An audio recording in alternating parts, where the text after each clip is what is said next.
এবারে আমরা দ্বিতীয় আলোচনায় এবারে আমরা আসছি যে কিছু তথ্যগত যে ভুলগুলি রয়েছে সেগুলির বিষয়ে, তারপরে আমরা দার্শনিক আলোচনার দিকে এগোবো। আচ্ছা, প্রথমে হচ্ছে কমলনয়ন নামটি কিন্তু ওনার প্রীতিদত্ত, মধুসূদন নামটা ওনার প্রীতিদত্ত নয়। উনি বারবারই বলেছেন ওনার নিজের দেওয়া নাম মধুসূদন। মধুসূদন কিন্তু পরম্পরা, সন্ন্যাস পরম্পরারই নাম। এই পরম্পরার সন্ন্যাসীদের মধ্যে সদানন্দ যোগীন্দ্র বা যোগীন্দ্র সরস্বতী ছিলেন, যার লেখা বেদান্ত সার বহুল পঠিত এবং অদ্বৈত বেদান্তের আলোচনাতে একটি অবশ্য পাঠ্যগ্রন্থ। সদানন্দ যোগীন্দ্র সরস্বতী, তারই একজন পরম্পরা শিষ্য ছিলেন মনীন্দ্র বা মতীন্দ্র সরস্বতী। মতীন্দ্র সরস্বতীর শিষ্যরাই হচ্ছেন বিশ্বেশ্বর সরস্বতী এবং মাধব সরস্বতী। খেয়াল করলে দেখা যাবে মাধব সরস্বতী, বিশ্বেশ্বর সরস্বতী এই নামের সঙ্গে কিন্তু আনন্দ নেই। হয়তো লেখক মনে করেছেন যে যেহেতু আনন্দ নেই, আনন্দাক্ষ নয়, সেই জন্য মধুসূদন নামটি ওনার পিতৃদত্ত। মধুসূদন নাম পিতৃদত্ত নয়, পিতৃদত্ত নাম কমলনয়নী। মধুসূদন নামটি সন্ন্যাস নাম। এবং বিশ্বেশ্বর সরস্বতী নামটিও, বিশ্বেশ্বর সরস্বতী খুব একটা জাস্ট সাধারণ একজন মণ্ডলেশ্বর কাকে বলে আমি সকলকে বলে দিই। মণ্ডলেশ্বর হচ্ছে একটি নির্দিষ্ট এলাকার মধ্যে, ধরা যাক একটি জেলার মধ্যে যতগুলি মঠ আছে, সেই মঠ মহন্তদের যিনি প্রধান, মঠগুলিকে এক জায়গায় একত্রে বলা হয় মণ্ডলী। এই মঠ মণ্ডলী যিনি প্রধান তাকে বলে মণ্ডলেশ্বর। অনেকেই জানো যে হরিদ্বার কুম্ভে আমাকে যিনি আপ্যায়ন করেছিলেন ভজনানন্দজি, যার সঙ্গে নর্মদা তীরে ওঙ্কারেশ্বরে আমার খুব হৃদ্যতা ছিল মার্কেন্ডেয় আশ্রমে, সেই ভজনানন্দজি তিনি একজন মণ্ডলেশ্বর। আবার জুনা আখাড়ার মহামণ্ডলেশ্বর আছেন অধেশানন্দ গিরি মহারাজ, যার পারদ শিবলিঙ্গ মন্দির আছে কনখালে। তো ইনি হচ্ছেন মহামণ্ডলেশ্বর, আর ভজনানন্দজি হচ্ছেন মণ্ডলেশ্বর।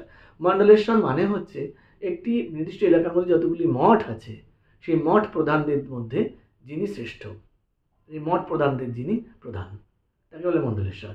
বিশ্বেশ্বর সরস্বতী যে শুধু মণ্ডলেশ্বর ছিলেন তাই নয়। একজন প্রশ্ন করেছিলেন, আমি বলছি, এটি হচ্ছে যদুনাথ সরকারের, ডক্টর স্যার যদুনাথ সরকারের দশনামী সম্প্রদায়ের হিস্ট্রি অফ দশনামী সম্প্রদায়ের নাগাদের। এইখানে কিন্তু দেখা যাচ্ছে কি, এই বইটিতে কিন্তু ডক্টর স্যার যদুনাথ সরকার, এই বইটির প্রকাশকাল হচ্ছে প্রথম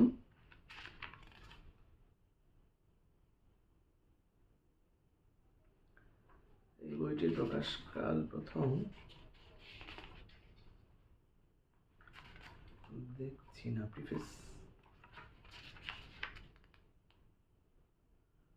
আচ্ছা, রাজ্যভবন লখনৌ, কে মুন্সি, কিন্তু এখানে কোনো তারিখ নেই। খুব সম্ভবত এটা 1920 সাল নাগাদ প্রকাশিত হয়েছিল, আমি খুঁজে পাচ্ছি না তারিখটা। যাই হোক,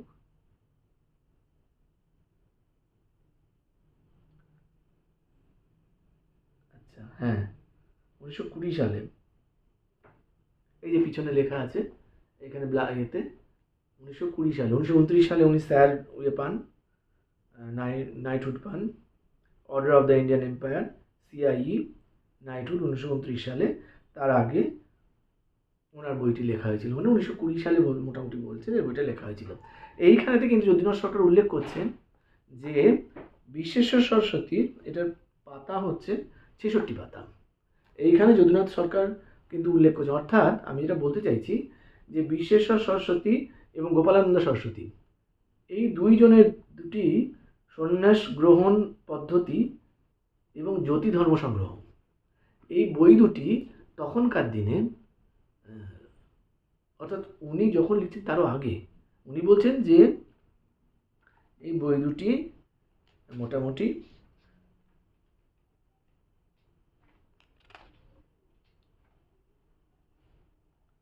উনি বলছেন অন্তত পক্ষে দীর্ঘ 300 বছর ধরে এই বই দুটি কাশীর বারাণসী সন্ন্যাসী সম্প্রদায়ের বা ভারতীয় সন্ন্যাসী সম্প্রদায়ের সন্ন্যাস গ্রহণ পদ্ধতির মূল বই হিসেবে গৃহীত হয়ে আসছে।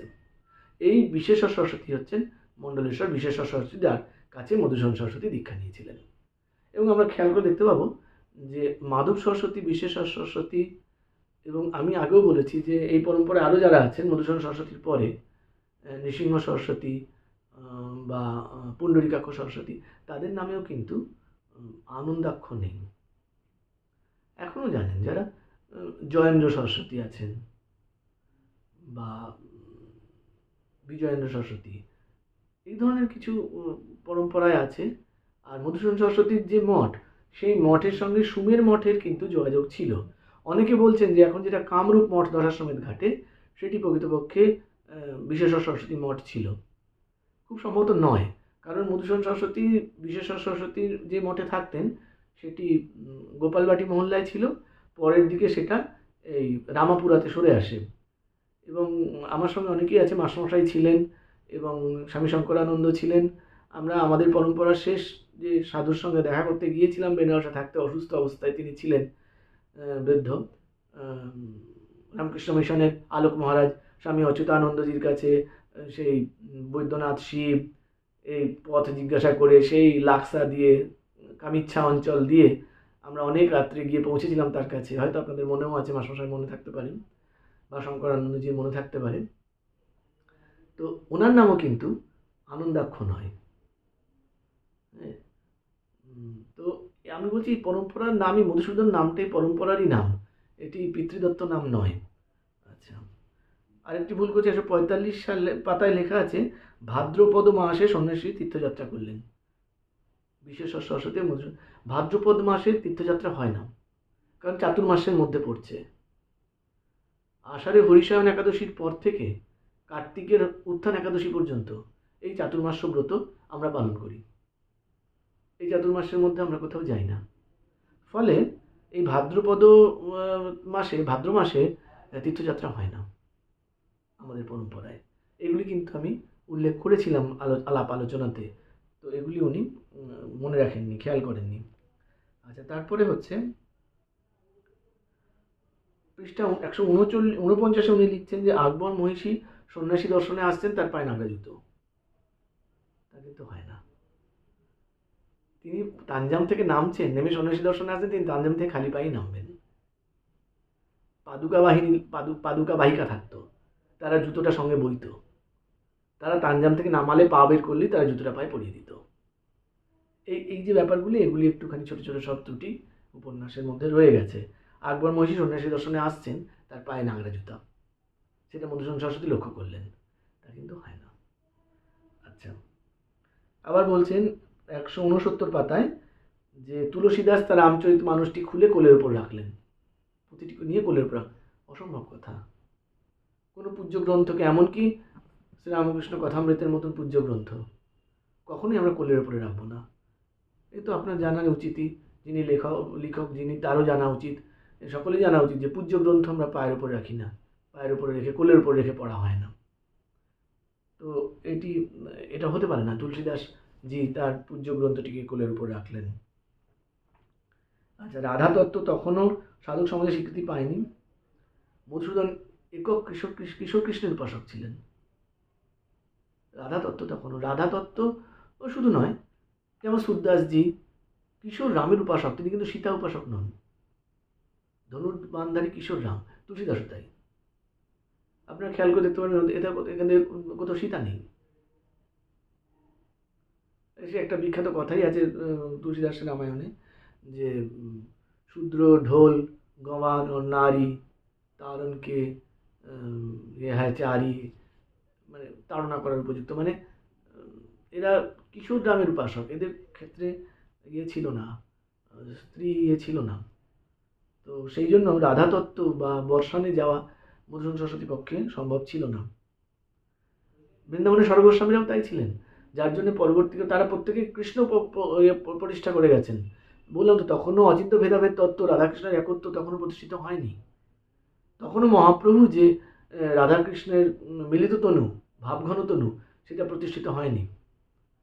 মহাপ্রভু স্বয়ং কৃষ্ণ, এই তত্ত্বই তখনও প্রতিষ্ঠিত হয়েছে, কিন্তু তিনি যে রাধাভাব সমন্বিত কৃষ্ণ, সেই ভাব প্রতিষ্ঠা হতে সময় লাগলো, আরও দেরি হয়েছে, সেই সময় হয়নি।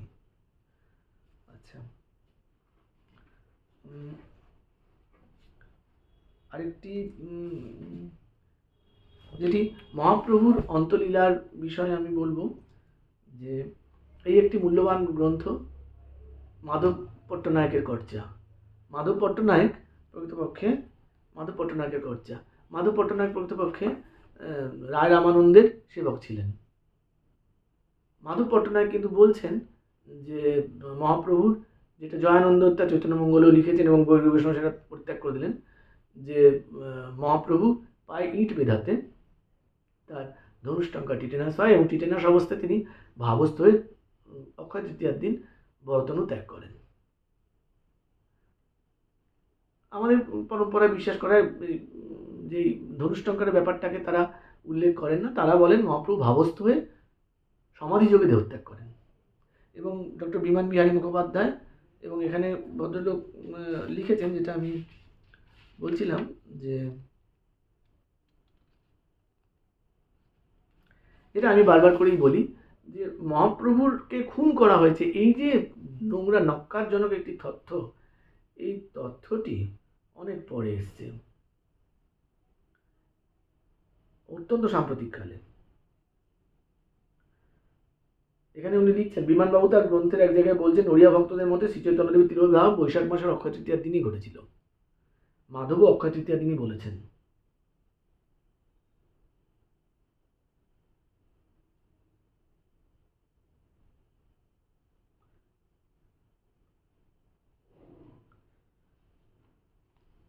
বলছেন ঈশ্বর দাস বলছেন, তিনি তার গুরুর কাছে চৈতন্য দেহ বিসর্জনে অত্যন্ত গুপ্ত এহু কথা শুনেছেন। প্রশ্ন হচ্ছে যে 100-150 বছর চৈতন্য তিরোভাবের পরে গুপ্ত কথা গুপ্ত থেকে গেল, প্রথম কথা। দ্বিতীয় কথা হচ্ছে শ্রীচৈতন্য তিরোভাবের পরে ঐতিহাসিকভাবে রাজা প্রতাপরুদ্র আরও 7 বছর রাজত্ব করেছেন। 1540-এ প্রতাপরুদ্রকে হত্যা করে ভৈ রাজবংশ প্রতিষ্ঠা করেন গোবিন্দ বিদ্যাধর। এই ভৈ রাজবংশেরই এখন যারা গজপতি আছেন তারা প্রতাপরুদ্রের বংশধর নন, কিন্তু এটা একটা বিরাট ভুল করেন মানুষ। যিনি পুরীর এখন গজপতি রাজা আছেন তিনি কিন্তু প্রতাপরুদ্রের বংশধর নন, তিনি গোবিন্দ বিদ্যাধরের বংশধর, ভৈ রাজবংশের বংশধর। তো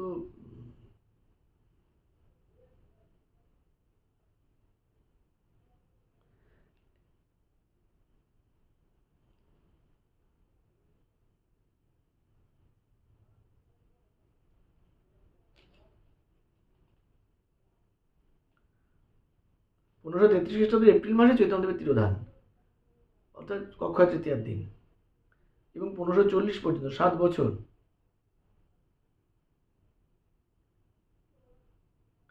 এবং সেই জন্যই বলছেন যে মহাপ্রভুর কাছে যে পঞ্চশাখার বাকি 4 জন ছিলেন, জগন্নাথ দাস, কানাই খুন্টিয়া, অচ্যুত এবং অনন্ত, এরা সকলেই শ্রীক্ষেত্র ত্যাগ করে চলে যান। এবং স্বরূপ দামোদরের যে কর্চা, স্বরূপ দামোদরের কর্চা কিছু অংশ এদের হাত দিয়েই বৃন্দাবন এসে পৌঁছায়। মধুসূদন সরস্বতী তখন বৃন্দাবন। আমি বললাম এই সময়টা, এই যে 1540 থেকে 1600, এই সময়কালটা, এই সময়কালের মধ্যে মধুসূদন সরস্বতীর হাতে এই স্বরূপ দামোদরের কর্চা, যেহেতু মধুসূদন সরস্বতী বাঙালি, তারপরে ভারতখ্যাত পণ্ডিত, তারপরে চৈতন্য অনুরাগী এবং স্বরগোস্বামীদের সঙ্গে সদ্ভাব ছিল, সেই জন্য মধুসূদন সরস্বতীর হাতে স্বরূপ দামোদরের কয়েকটি পাতা এসে পৌঁছায়, সম্পূর্ণ কর্চাটি নয়, কয়েকটি পাতা এসে পৌঁছায়। এবং আশ্চর্যের বিষয় হচ্ছে যে গৌড়িয়া বৈষ্ণবদের মধ্যে একটা জিনিস লক্ষ্য করলে দেখা যাবে যে বৃন্দাবনে যে স্বরগোস্বামীরা ছিলেন,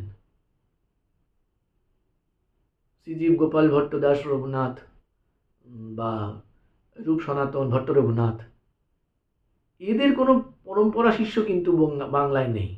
বাংলায় গৌড়িয়া বৈষ্ণবদের দুটি মাত্র ভাগ, নিত্যানন্দ পরম্পরা আর অদ্বৈত পরম্পরা। এমনকি নরহরি সরকার যিনি ছিলেন, নরহরি সরকারের শ্রীখণ্ড নরহরি শ্রীপাঠের নরহরি সরকারের যে পরম্পরা ছিল, গৌরনাগরী ভাব ছিল, সেটিও লুপ্ত হয়ে গেল।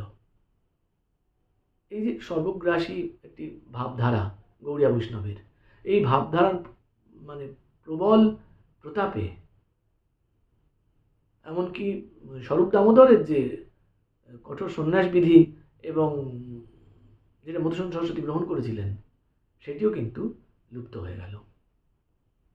এবং অন্যদিকে হচ্ছে মধুসূদন সরস্বতীর যে পরম্পরা যে গুণ বৈশিষ্ট্যগুলি ছিল, যে অনিকেত আশ্রম হবে না। একজন প্রশ্ন করেছেন যে বিশ্বেশ্বর সরস্বতীর আশ্রম মধুসূদন সরস্বতী মহন্ত হয়েছিলেন, উপন্যাসে সেটা আছে এবং সেটা সত্যিও। তাহলে কি করে মধুসূদন সরস্বতী, এখন মধুসূদন সরস্বতী তাহলে কি করে মঠ প্রতিষ্ঠা না করলেন?